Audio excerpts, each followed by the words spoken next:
એકથી એક નમૂનાદાયક ઓવરબ્રિજ છે આ સરકારમાં જે બનાવવામાં આવી રહ્યા છે.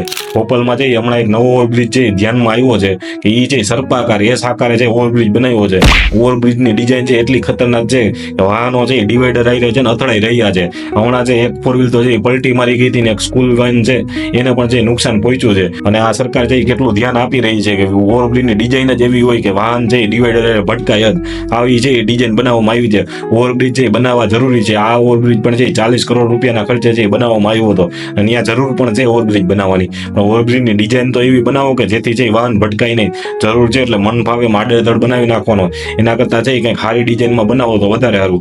આમાં પણ છે ખાસ સરકારને કેવું હતું કે આમાં જે કાંઈ ડિઝાઇન ફોલ્ટ છે ડિઝાઇન ફોલ્ટને છે તાત્કાલિક જે રિપેર કરવામાં આવે અને જનતા પણ નોંધ લે કે પહેલા છે 90 ડિગ્રીનો એક ખૂણા વાળો ઓવરબ્રિજ આવ્યો, પછી છે 90 ડિગ્રીના 3 ખાટ ખૂણા આપ્યા હોય એવો એક ઓવરબ્રિજ હતો ને હવે છે આ નવો ઓવરબ્રિજ આપ્યો. જીતો છે સર્પાકાર ડિઝાઇનમાં જે બનાવ્યો છે. ડિઝાઇનમાં કેવો એસ લીધો છે ને આ લોકોમાં એ જ ખબર નથી પડતી કે આ ડિઝાઇન છે કઈ રીતે આ લોકોએ બનાવી છે. કારણ કે જે ઘણા બધા ઓવરબ્રિજ આપણે જોયા હોય પણ આવી ડિઝાઇનમાં છે તમે ક્યાંય ઓવરબ્રિજ નહીં જોયો હોય. એટલે જે કાંઈ સરકારના અધિકારીઓ છે હવે કેટલી હદે છે પરિસ્થિતિ છે કથળી ગઈ છે એનો નમૂનો છે આ ઓવરબ્રિજ પૂરે છે કે ડિઝાઇન જ એવી બનાવી છે કે વાહનો છે એ છે ડિવાઈડરમાં ભટકાય. એટલે ખાસ જનતાને કેવું હતું કે હજી સમય છે જાગી જાજો. ધન્યવાદ. જય હિન્દ, જય ભારત.